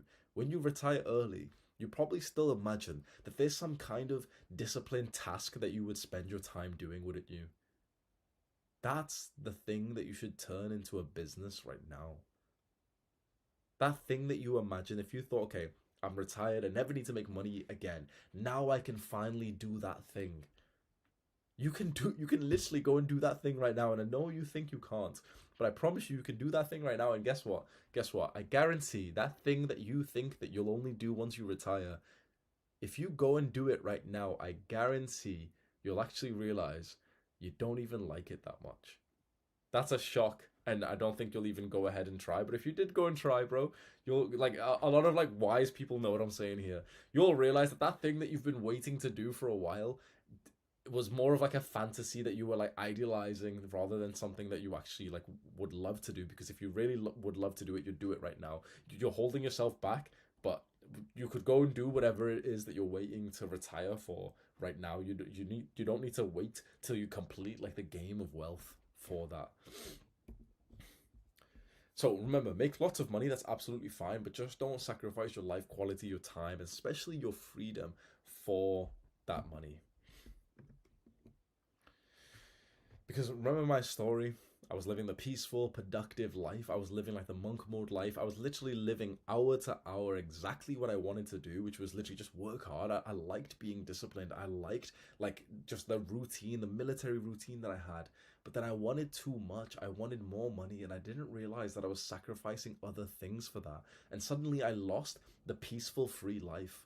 I moved to Dubai and I set up my company there. And the issue with that is that once you do that, this was like a big move, right? So this was something I was considering. I was in London, and you might like, this seems a bit weird to talk about, but you probably will go through this at one point, right? Because like literally all successful people have this exact same thought in their mind at one point is, should I move to a zero tax company? And most people think of Dubai. So you'll probably want to hear this. I was living in London. London tax is like 20% or something, and you know, can go higher and everything. And I'm thinking, okay, why am I paying tax and everything? It's stupid. And you know, like my apartment just got cancelled anyway, so maybe I'll go to Dubai. What am I thinking? You know. And I ended up just saying, okay, fuck it. You know what? I'm gonna go to Dubai. I took my right hand man, I took Sam, and I took my girl with me as well. So we fly over. It's awesome. It's safe. You know, it's sunny. It looks really nice and everything. And you know, like start wearing the Rolex and stuff, feeling fancy, meet new people. It's awesome. You know, I'm a businessman. Yeah, I'm surrounded by millionaires now. It's awesome. And before I knew it, I gave up some of my freedom for this, because you've got to understand, when you start messing with this kind of like, you know, like government residency, like legal stuff, there's a lot of things that happen with this kind of like weird, like, you know, stuff that we don't really understand much, like, oh, how to legally classify yourself as a resident of the United Arab Emirates, and you've got to like give up your residency in the United Kingdom and stuff. And essentially what happened was that to move to Dubai, you essentially, or I essentially couldn't be like a resident of the UK anymore. And it meant that I had to be in the United Kingdom for less than 90 days per year, which I thought was fine because, you know, I'll just come back for the summertime. Okay, that's fine. But what actually happened was that I flew out to Dubai and my health went worse and worse and worse. And I didn't realize why. You know, it was because I was overworking. It was because the air pollution there is really bad and everything. And slowly, like, I started to feel quite trapped. Like, it would have been quite nice to just fly back home and be with my family and, you know, try and think things out and everything, because I wasn't really feeling happy there and stuff. But, you know, like, okay, whatever, I'll go to the UK in like summertime, like May or something, right? So then I flew out to Thailand, and I'm gonna be there, you know, put purpose. I'm gonna like get into fighting, martial arts, Muay Thai and stuff. You know, okay, I've got freedom and stuff. But Thailand, you got this weird visa. You can only be there for 30 days. Oh, I've got to come back to Dubai because I've got to do this thing. And suddenly I just realized, I was like, wait, hang on. I'm not even free anymore. I have to be in a place and a country now. Previously, that wasn't the case. Previously, I could fly anywhere I want and be anywhere, no problem. Now I legally have to be in Dubai for like a certain amount of time for the year. I legally can't be back in the UK. And you know, I was fine with that for a while, because, you know, that sacrifice of my freedom was going to come at the gain of saving money on tax. And, you know, yeah, that's nice. You know, I'd save quite a lot of money on tax.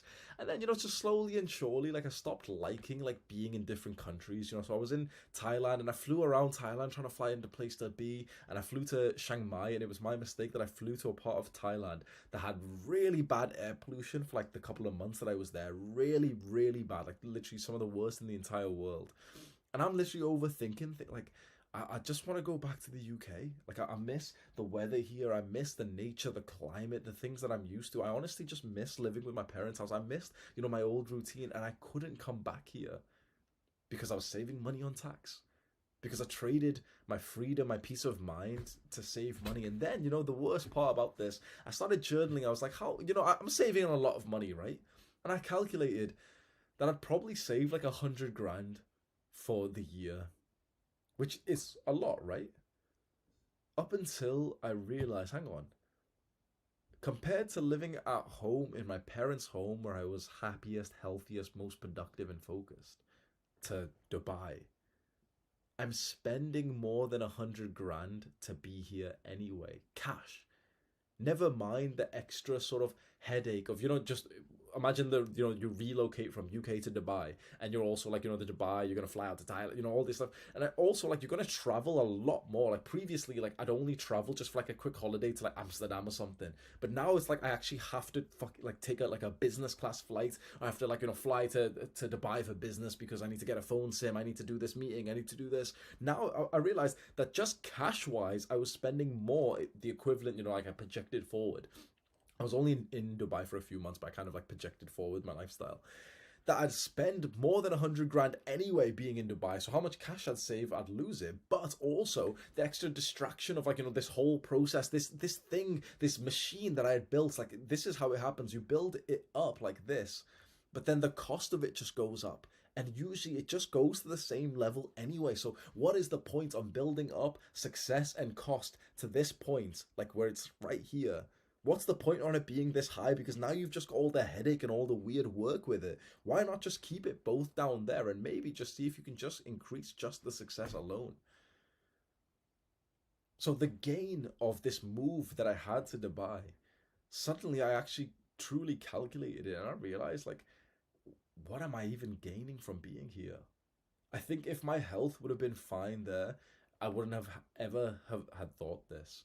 It seems like, you know, this is a bit irrelevant to you probably, but like it seems I'm quite sensitive to like air pollution or something, and, you know, really mess with like my nose, my breathing and stuff. And, you know, I was saying it to my girl once. I was like, you know, like the sacrifices I've made and everything. And, you know, I was just laughing with her and stuff, and I just said, like, you know, I used to be happy and now I can't even breathe. Like, literally, I was struggling to breathe. Think about that. I used to be happy, at peace, and literally, you know, not even in like a pussy way, because I was actually, you know, I was really like successful, you know what I mean? I gained like a really good level of success, and I was really productive and disciplined. You saw the picture of me where I've got a six pack. I wasn't like some, you know, pussy who's just like happy and stuff. Like, I was actually like disciplined, but also at peace in a weird way, because I had like no cost. I had no cost of living here. I had no expenses. I had no like friction. I had no distraction. I had no one telling me what to do. I had no one telling me like, okay, you've got to come to this meeting. I had no one telling me like, okay, you've got to do this thing. You can't be in the country for this long or anything like that. So I used to be at free, like at peace. And I gave it up for more success. And what did the success get me? Well, what did it get me? Some Instagram pictures. Who cares? I haven't logged into Instagram for weeks. What else did it get me? More money? Okay, well, like, I increased my income, but then my expenses went up anyway. There's always a cost to your success.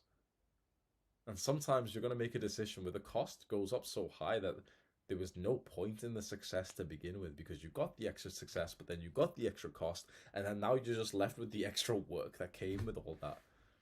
You're left with that distraction that led to Connor tapping out. And then this brings us back here. I cancelled everything. I made the hard decision, really hard decision. Literally stopped the entire process. Told my accountants, no, the move's not going. Like, the accountants did all a bunch of stuff. We closed the YouTube AdSense. Like, we closed like the AdSense account for the YouTube. We set it up in Dubai. Then we literally just closed that, and we set it back up in the UK and everything. You know, like, imagine like the you know, it's not easy just to like move like a company and your residency over. Like, this isn't literally just you take a flight and it's all done. Like, this is like legal documents, like legal stuff. Like, I had a company here in the UK. I've got, you know, everything legally tied to the YouTube channel and Google AdSense and stuff. And then I went to Dubai, and we had to like set up everything there, and we had to like literally tell the UK government that like I'm not a resident here anymore, so that they don't tax me. Like, you know, you had to like do proper stuff, and I literally had to go through and tell everyone like, yeah, like, sorry, bro, but like, I'm kind of going back now. And yeah, the fact that I did all that shows to me that this was the right decision because there was such a high friction to it, and I still knew that this was the right decision. I'm 25 years old. My business makes a lot of money, and it's going to make more and more and more and more. And I live in my parents' home. And for the first time in around 9 months, I'm starting to feel happier and healthier and more at peace, more disciplined, more focused. I've simplified my life. I have one employee, which is my sister, who's my accountant, my assistant. Sorry, I have one employee who my assistant. That's it. I had 14 employees before this. My business expenses were like £50,000 a month. We were profiting nothing. Now imagine what I'm going to be profiting. I live at home. I have no expenses. Now I'm going to be stacking some real wealth. And again, I just want to clarify to you that my message here, the trap that I wanted to help you avoid, was not about, making no money or anything. Because I still want to make more, but the way is, like, this is the thing, I don't need to make more, right? I'm already at, like, the sweet spot. The idea is that I'm at the sweet spot. I make a really good amount of money. I'm completely free. I'm at peace. But, of course, we're ambitious men. We just want to work. We find that stuff fun, and we just want more. So now I'm going to make more money, more wealth, but in a way that keeps me in the sweet spots, excuse me. I'm going to make more money in a way that actually promotes my health and benefits my freedom and saves my time instead of sacrificing all that. And if you've watched this video for like 1.5 hours, I think you're going to be very interested to see like more updates of my journey here, because it'd be very, I don't know, like if you're very, very interested in this topic, which there's nothing you need to sign up for or anything. Literally just, as I keep posting more YouTube videos, I'll probably, end up speaking about random things. So I think you might be interested just to see like how this move goes. And I think this may have been one of the greatest decisions of my entire life. Like, I can project forward right now and see what has happened because I've made this decision of like essentially bringing like the success down in a certain way. Like, I still feel very successful. I still make like a really good amount and everything. But success I've sacrificed in the sense of like I'm not as like socially successful anymore. I'm not in Dubai with a fancy watch anymore. I'm not like, in this wealthy lifestyle. I live in my parents' home. Do you know what I mean? It's not as like cool or anything. But the fact that, it's not cool, it's not socially validated, it's not good for the ego. The fact is, I feel like amazing here. And like I've literally been working with a smile on my face. Like, I can't even tell you how good it feels. Like, I don't know if you'll relate to this, but literally, like, I've been waking up at 5 a.m, not even with an alarm, a smile on my face, and it's like the happiest moments of my life. Just waking up and literally opening my laptop and just like doing the work that I've always loved to do. I'm doing the things that I wanted. I made this like a little presentation for you and everything. Just I hope that like the pictures and stuff would be cool. And like literally, I didn't time it. I didn't think, yeah, I gotta make it cost efficient. Then I've got to record the next video and the next video and the next video. I took my time with it, and I actually like enjoyed it. I was going through the pictures, like feeling like the story that I was gonna tell and everything. Like, I enjoyed making this video. This didn't feel like work to me, and yet this what you see right now, this video on YouTube, this is gonna make me over like $4,000. What you see, and this felt like just literally fun for me. Like, I'm just telling a story and everything.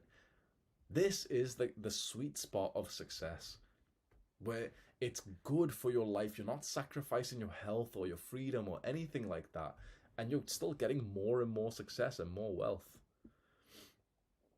I want to tell you now about the greatest mistake man ever made, and I learned about this from this book, Sapiens. And I found this very interesting, so I think you might. So this book is very famous, and Tim Ferriss is a different author, which you may have heard of. Tim Ferriss, he's the author of The 4-Hour Workweek, an author that I really like. And he mentioned this book. So Tim Ferriss interviewed hundreds of like billionaires and athletes, Arnold Schwarzenegger and like not Elon Musk, but like he interviewed like hundreds of really famous, really like high productive people, and he said that this book is actually one of the most common that they've read, and it's not even like a productive book. It's literally just like a book that's interesting about like the history of like sapiens, from caveman times, and it's really interesting to hear about what our caveman ancestors did. And it goes on about that we were hunter-gatherers, which means that, our caveman ancestors would just walk around with like sticks and stuff and then try and kill some animals and also pick some berries and nuts and stuff. And that's how we lived. That's how we got food. And that was like, how humans were for tens or hundreds of thousands of years, or how sapiens were. Then we made the biggest mistake possible. There was a person in our bloodline who made the greatest mistake that we could have ever made. Mankind's biggest mistake. Do you know what it is?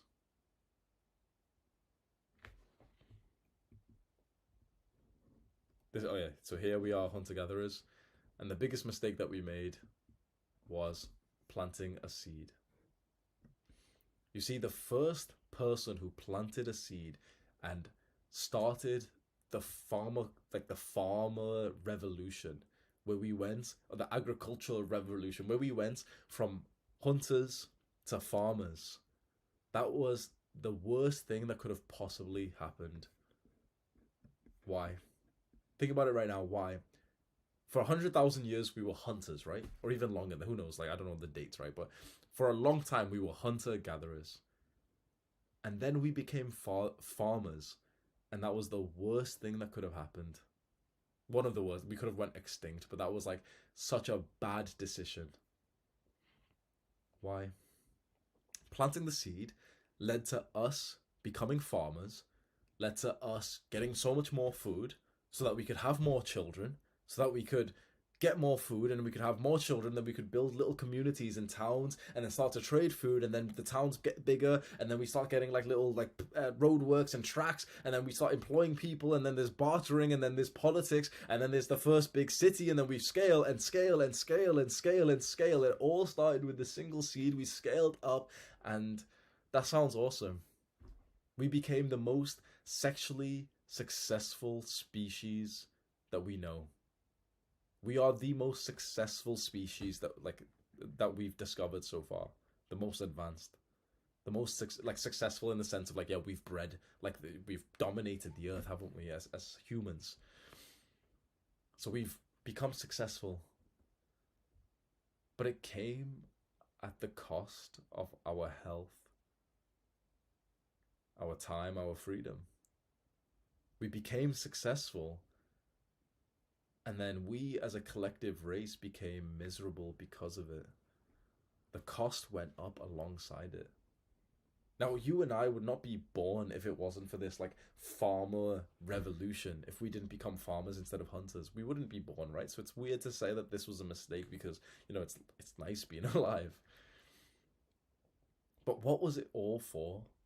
The pursuit of more success, more success. What was it for? Because you don't realize, but this actually brought a ton of misery and cost to our species.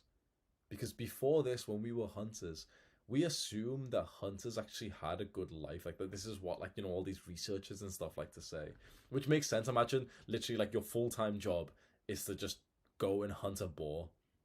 That's your full-time job, is to be a hunter, like back in those days type of thing. And of course, the other caveman there might bash your skull in and rape your woman or something, but it's that was part of the job, you know what I mean? It's at least you were in a flow state, at least you had 3,000 nanograms per deciliter testosterone. It's yeah, go on then. That's fine, that's fun actually. I like challenge, the testosterone makes you enjoy the challenge. But then you get to this. And now misery starts to sweep, because we're farmers now. We've got a close family. We're growing these potatoes and everything. And we may as well live with the other farmer family quite close by, because they're going to help us. And so we start living in towns instead of, just roaming around. And these towns eventually pick up sickness. And the sickness and the disease spreads wildly. and literally 3% of the population dies in particular sicknesses. And if there's a drought, if there's like bad weather conditions, well, the whole town's gonna be hungry. And now you've got something to lose because you're the farmer, and there's still some hunter-gatherers around that are gonna come in and know that you've got potatoes, and they're gonna take it from you, and then they're gonna rape your daughter. And your chickens and your swine is all getting diseased, then you get swine flu. Constant stress. Is this plot gonna actually give us enough food? I actually don't know, and we're gonna have to find out a month from now. Is the food that we've got in storage there gonna last the winter? Oh, the potatoes have got moldy, but we've still got to eat them because we're not hunters anymore. I don't know how to hunt. My great-grandfather used to hunt. I don't know how, so we've got to eat the moldy potatoes. I'm sorry, honey, you say to your daughter as she's eating a fucking mold potato.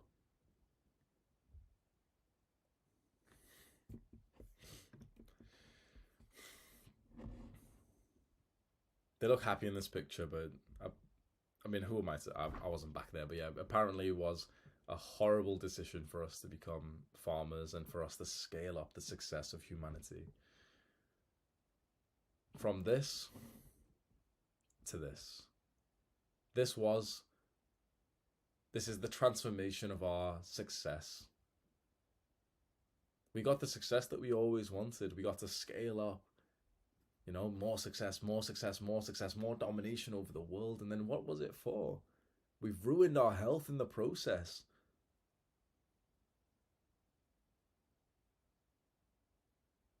Our testosterone levels are like 25% that what it was 10,000 years ago. 1 in 3 men are infertile these days. That means that either me, you, or your best friend isn't going to be able to have children.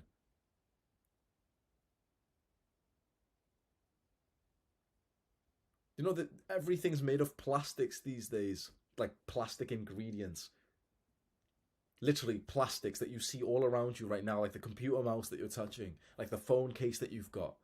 Like that plastic thing to your right, the plastic thing to your left. You know, plastics literally seep in like estrogen into your body to a ridiculous amount, to the point that like if you research this, you will feel absolutely sick to your stomach. Plastics literally cause infertility. We've covered the entire world in plastics. The entire world. This stuff doesn't go away. You know this, don't you? You've heard this before in like, you know, there's like hippie environmentalists. You know that plastics don't like biodegrade or anything like that. Like they stay in the environment, and these literally spike your estrogen. Young men are going through puberty and developing boobs. Male penises are getting weirdly deformed. People don't really, like, you know, it sounds, haha, it sounds funny. It's not fucking funny. This could be like literally the end of the human race. This issue, what you see right now, this is fucking miserable. The like plastics are absolutely everywhere, and it literally causes infertility. And in studies done on like fish, the infertility gets worse with each generation, even though the only like one species, only one level, one like parents was affected. They put plastics inside of like a fish cage for 7 days, and then saw the children, and then their children, and then their children, and infertility just kept on going up and up and up and up, even though they were only exposed for 7 days like the great-grandparents. This is what's happening to us. Our infertility is skyrocketing. People can't even have kids anymore, which was literally the point of life. That was literally like the objective we were supposed to have to be here. That was the point. And now people are struggling to have children, and it will get significantly worse. Mark my words. Trust me, mark my words, you will start to see like extreme talk about plastics and infertility, and in the next 10 to 20 years, like this will be absolutely chaotic. The human race is literally like, I think this, people talking about AI and climate change, I think this plastics causing infertility is literally like the biggest problem that could wipe us all out. That literally like half of men are going to be infertile in a few years from now, and in like 50 years from now, like probably like 80% of men will be infertile. I know that can seem like a weird like rant to go on, but this is our modern world. This is what we scaled up the success for. You see this story like that I've told you so far that, okay, we scale up the success at the sacrifice of our health. What is it all for? Think back to those hunter-gatherers that you feel in your blood. They are there.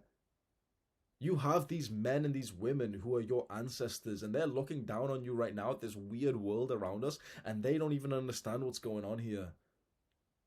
That first farmer, the one in your bloodline who planted that seed, imagine if he could see this. Imagine if you could see that that seed led to this. Would you still chase that level of success if it was going to lead to this chaoticness of your health? Because what is it for then? Okay, we became the most sexually successful species on the planet, but we're miserable and our dicks don't work.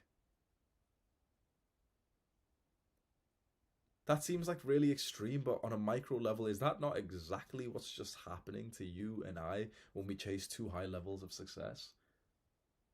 I chase too much success at the cost of my health. My heart beat so fast. I struggled to breathe. I had blood coming out of my nose.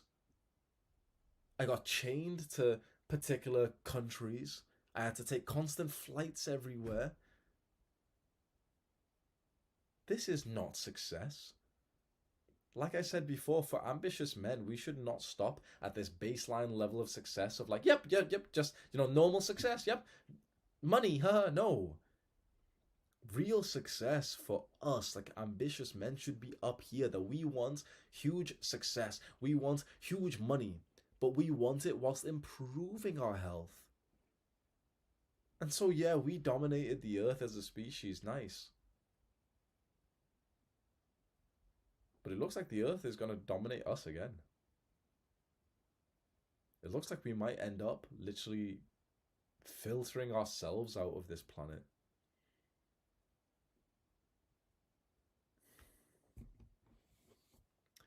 Estrogens. This is, by the way, the new focus that I have, like this new obsession that I have. There's such a thing called estrogenics, which you can see in this picture. Plastics emit like estrogenics, estrogens. And this is probably the biggest reason why we've got such a testosterone crisis. And it could have actually been the start of the feminization of men. We spoke a lot about men becoming more like women and everything, haven't we? You've seen so many videos where I talk about that. And we've always thought about it as more of like a societal, cultural thing of like, people have pressured us not to be like, like really men, masculine or anything. But maybe it just comes down to it just being hormonal. Because you've seen those studies and you've heard this, that like testosterone's going all the way down, that infertility's going all the way down. You've seen this stuff before. Maybe it just started with that. Maybe it started with we just wanted too much success, and there were some scientists who figured out, this molecule and this chemical to make plastic, and we want more success, and plastics are going to help us become successful because we can use them and they'll be really cheap and we can transport them, and more success, and so we start using plastics for everything. Bro, take a look around you right now. Literally, just move your eyes around, and I guarantee, just look around at the plastics around you. That literally increases your estrogen to a level that should scare you. And there might be some intellectual, some random guy watching this, this is being over dramatic, dude, bro. I've been learning from researchers and scientists. I won't try and cite the scientists or anything, but there's a book called I don't have it open here, but Estrogeneration by Anthony J. Estrogeneration. And I think this is humanity's biggest problem. Certainly it is man's biggest problem, but apparently it's even a really bad thing for women as well. This is the problem of increasing too much success. Do you see now? Because what if, imagine the first scientist who saw something like this. What if just at that time he had the awareness, or maybe, the governments who have the awareness right now. What if we realize, okay, this is really good for success, but the thing is, it's bad for our health, so why don't we tone it down? Because, we're already at a really good level of success anyway. Why don't we just focus on health right now? Nope, more success, more money. What is it for if you don't have your health? Bro, as a guy who became quite successful, as a guy who actually started to make quite a lot of money, without your health, it means nothing. It doesn't. Bro, when you've got a headache, When there's blood coming out of your nose, do you think you care about that number in your bank account? Do you think you care about that like nice fancy watch? I don't even wear the watch, bro. I don't even have it. I left it in Dubai, bro. Do you think that these things matter? At the cost of your health, there is money, success. Don't take that trade.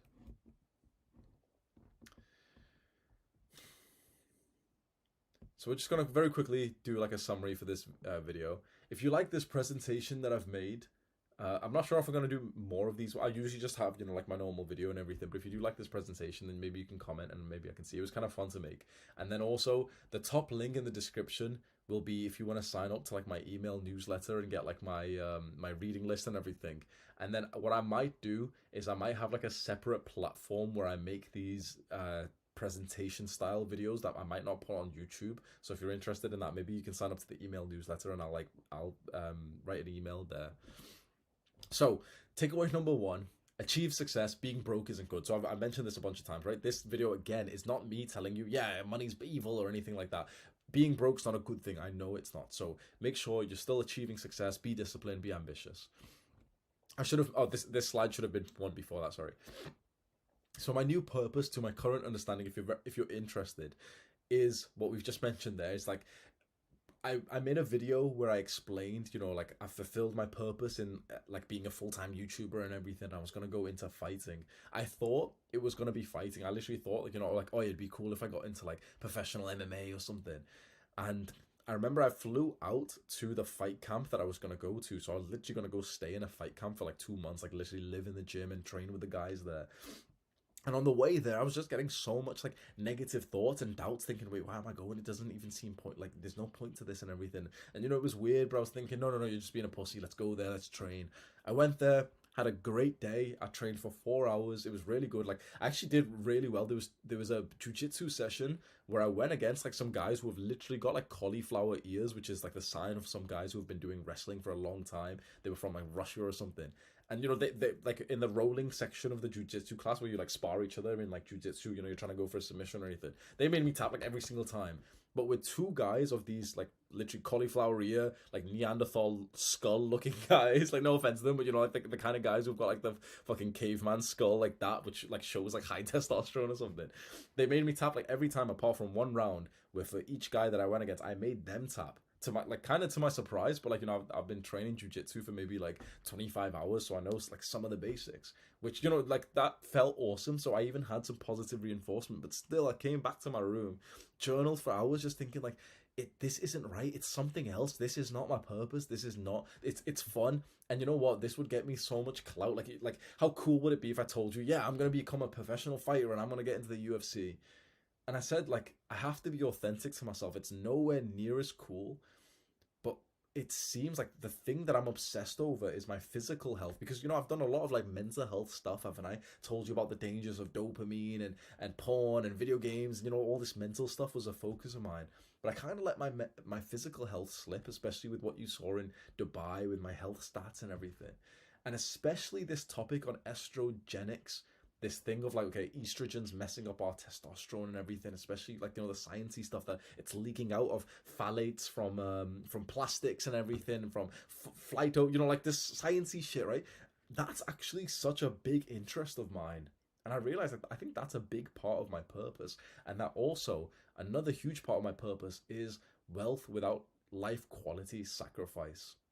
Now, I make like, my income's pretty good, but it's only now that my income's actually going to result in profit. So, all this time in the YouTube channel, it wasn't even like profitable enough for me to stack any, like to save any money and to stack into investments. So the bank account just kind of like, stayed like that. Now for the first time, it's like I'm actually like really excited by the idea of becoming wealthy. Like I don't just want to make like money and income and stuff, but I actually want to get like investments. Like it just seems so interesting and so cool to me to think like, oh yeah, like I'd like to invest in companies that I actually really like believe in. I'd like to like go and buy some property and everything. Like that seems like literally my brain's obsessing over that. And then related to that, it's just business. Like I'm just loving Like I'm so addicted to the idea of like just business and learning and everything. I've got some more courses and mentors and everything. And so this is where I'm at. Just in case you were interested, I just wanted to put this here because this video's been a lot about like my journey and what I've just been doing recently. So I thought it was going to be like fighting, and I know it would have sounded so cool if I came to you and said like, oh yeah, I'm going to be a professional fighter, and I was just going to do it anyway. Like it didn't feel authentic to me, but I was thinking like, imagine the success that I'd get, imagine how much people would respect me, how much attention I'd get and everything. I could join Jake Paul's MMA card, I could fight some other YouTubers. And I just kept on saying like, you know what, I could do all that successful stuff, but like it's not actually my authentic desire.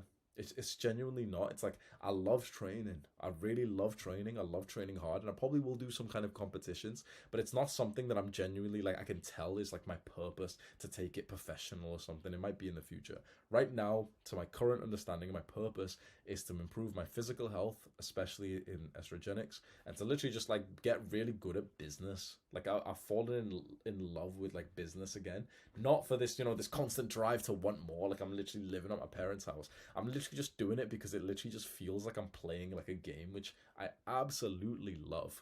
Like doing this work today, like I've been doing it with a smile on my face, goofing around and everything. And how amazing is that, man? Like it's honestly bringing like a tear to my eye, because it's like it feels like I'm just playing a game. It feels like I'm just chilling with my friend and we're just like laughing about something, and you know, I'm just hyping up, telling you about something. Like this is the stuff I love, man. Now that I don't need to make money, I think that's making me like so much more happier, and I think it's gonna make me like a better like businessman and entrepreneur and everything. And yeah, it just in case you were interested, if you cared, like, that was my new purpose layer. So I'm really finding my way. Which one thing I didn't really tell you is like the last like few months has been really hard because I felt very directionless, and you know it's weird for me to feel kind of directionless because for the last like 2 years it was like so certain. Yep, just grow the YouTube channel.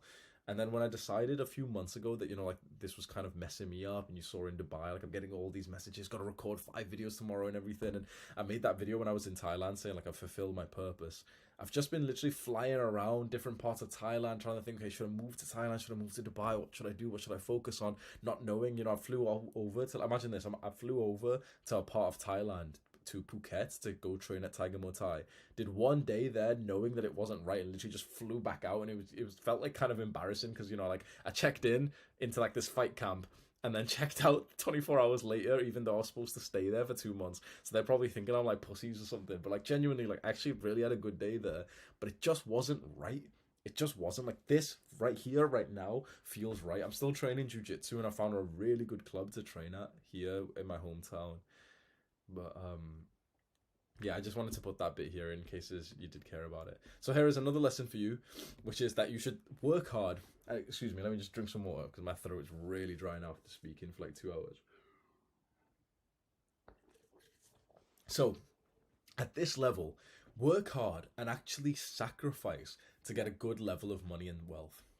This is interest, right? So at this like lower level of, you know, like, okay, you're pretty broke and everything, you should actually sacrifice some time, some freedom to get the first initial part of success. Because if you don't sacrifice anything to begin with, you probably won't build the initial level of success. You need to sacrifice some time. You need to sacrifice your weekends and everything to build like the decent level of success. So I hope this is clear, right? So all of this video I've been saying don't sacrifice your time and freedom, but that's like on the acknowledgement that you're already making enough to begin with. But if you're not making enough, which most people aren't, you should actually sacrifice like your weekends. You should sacrifice the night out and the video games so that you can actually, like, you know, focus in and actually develop yourself and make this money. But once you're making a good amount, like $3,000 up to $10,000, that's when you should stop sacrificing time, freedom, health, and actually start to like find a way to scale up, but in a way that doesn't sacrifice anything else. So control your desires. As you make a really good amount of money, like 10K a month or something, don't lose your freedom for shiny objects. Avoid lifestyle inflation. The challenge is that you'll want to naturally improve your lifestyle as you make money. You'll want to just, you know, it's just normal to do that. You're probably not right now living like a comfortable enough life to what you need. You probably aren't like, at the right gym for you. Maybe there's a gym that's closer by, but you didn't choose it because it's an extra $20 a month or something. Like, maybe there's healthier food you could get, but you can't afford it right now. And so when you do make more money, those improvements, like those upgrades, are pretty nice, and you may as well, you should get some of them. But you should be just aware of your desires and make sure that they don't get ahead of yourself. Make sure that when you start to check yourself, and when you start talking about that really fancy car or the watch or the apartment that you want, that's probably a red flag that you're going down the wrong way. All of this video really is just about making sure that you don't desire the wrong thing.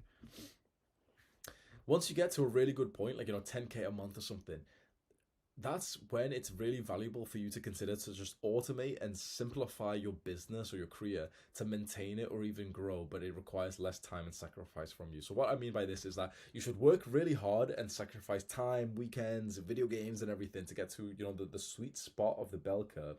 Once you get here and you're making 3K a month or 10K a month, you should start to consider, okay, I want to make the same amount, but I want to make it in less time, less effort, and less sacrifice. So you start to really use your brain to think, okay, what can I do? What can I, minimize? And you start to read books like Deep Work, The 4-Hour Work Week, Essentialism, these kinds of books that talk about kind of minimizing certain things but still keeping your most high impactful activities. And usually you'd make the same or even more money when you do this, but then you save a bunch of time. Then you make 10K a month, mostly passively, without sacrificing any of your life, which is literally awesome. Like, this is the sweet spot right here. Awesome. And then bring back the priority to your health, to your relationships, your family. I personally put it onto your health. Once you're making 10K a month, you may as well make the next part of your ambitious goals on your health. Like, that's what I'm doing now. Even though, I still really want to make wealth. I want to make this clear, because some people I see this in some comments where people, not pretend, but people kind of say about me that I'm pretending that I don't want to make money. And they're like, no, but Hamza just wants to make money from you. It's like, how many times do I have to say, well, yeah, of course I do. Bro, of course I do. I'm a businessman. I've said it so many times. I can't believe people still comment in the way that I see, which is oh, Hamza just wants to this is a business, bro. Of course it is. What are you on about? This was the reason why I started this. Did you not see that little video of me walking to work at 1 a.m.? Of course I wanted to make some money from this, bro. Of course I did, bro. I'm an ambitious young man just like yourself. I want to make money. I don't spend it on lavish things or anything. The fancy watch was a gift. Literally, this hoodie I've got for 2 years. It was literally from my kickboxing club. This same watch is the only watch I've bought in so long. It's £30. It's the exact same one that I've worn in 800 videos. It's I don't spend it on silly stuff. I did at one point or anything, but yeah, just that shit pissing me off, bro. One thing I want to ask from you, actually. I hope that you can, okay, I've gave you a bunch of value in this video. I hope you can do one thing for me. When you see a bunch of dumbasses commenting stuff like that, can you reply to them for my behalf and they have most likely not watched the last few minutes of this video because, retention drops off. By you watching the last few minutes, you've gotten a really good understanding of my mindset and, my purpose and the reason why I'm making these videos and everything. And so there's going to be people who comment and say, oh, but Hamza, you said you were quitting YouTube. And every time I see a comment like that, I'm like, no, I didn't. I said I was just gonna stop making daily videos, but I'm still gonna come and make a video for you every now and then, like I said in that video. But then I see the same comment all the time. It's been getting a bit annoying. So if you can just literally reply to people for me, I'd appreciate that, and just tell them these points that I'm making here anyway. Bring the priority back to your health. So if you are ambitious and you hit diminishing returns with money, you may as well have a new thing to focus on, which is your health, and set some fun goals. So my goals, I can't really show you right now because they won't let me open it, but my goals for this year, literally most of them are these really wholesome health metrics. So I showed you those screenshots where my heart rate went up and my HRV went down. And my goals are literally just on that. I don't even have any goals for YouTube or anything like that. Literally, my goals are literally just how much I've got in an investment portfolio. So investing means a lot to me, and then also literally things I want to be at 40 heart rate, 40 resting heart rate, which is athlete level, and I want my HRV to be 100 for at least 1 week through the year, which is triple what it was in the bad week that or the bad month that I had in Dubai. So set some goals like that. Like, you know, once you've got a fitness tracker or something, you can really quantify it. And if I was you at this point, you're the successful, ambitious guy. Like, you know, you don't always have to set goals on money because you're already making an awesome amount. Why not just put your focus onto something like your health now? At this point, make sure you don't make decisions based on wealth, like, you know, things that will get you money, but that will sacrifice your freedom. And then just keep making money in this way. I've got a YouTube course if you're interested. It's one of the links in the description. So if you've liked this video and you're a YouTuber or anything, then you can go have a look at that. And that is it. Thank you for watching. Take care of yourself, bro. Do the hard work, especially when you don't feel like it. Mwah.